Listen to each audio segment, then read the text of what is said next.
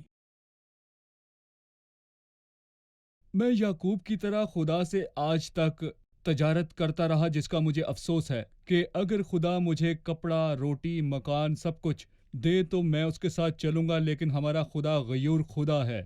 وہ ہمیں کسی لالچ کے بغیر ہر چیز مہیا کرتا ہے۔ صحیح۔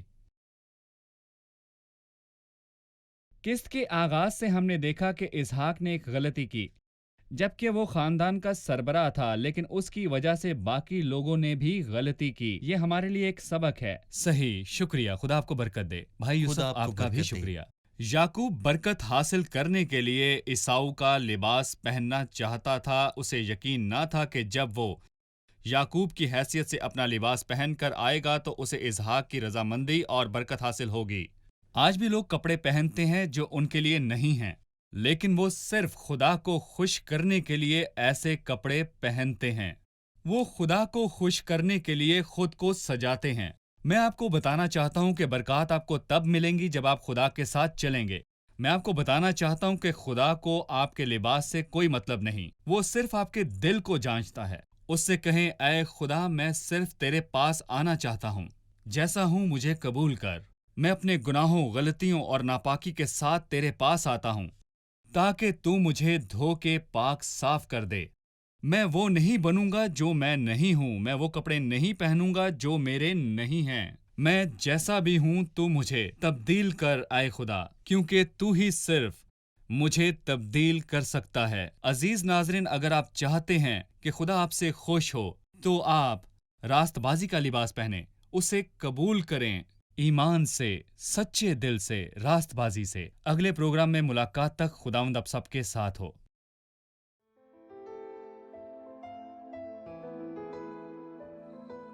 تیرا کلام رہے گا قائم، پہاڑ جب نہ رہے خدایا، تیرے منہ کی ایک بات بھی ٹلے گی نہ، چاہے کچھ بھی ہو۔ تیری مان دیے ہے زندہ، سونے سے بھی قیمتی، میرا دل یہ دے گواہی ہے، یہ کتاب عظیم نازل کرے اپنا کلام، شکستہ دلوں کو سکون ملے، تاریکی دور ہو میری راہیں روشن کر، دل اپنا کلام کثرت سے اے خدا بدل دے، رہائی دے کثرت سے پھل میں لاؤ۔ کلام رہے گا قائم، پہاڑ جب نہ رہے خدایا، تیرے منہ کی ایک بات بھی ٹلے گی نہ، چاہے کچھ بھی ہو۔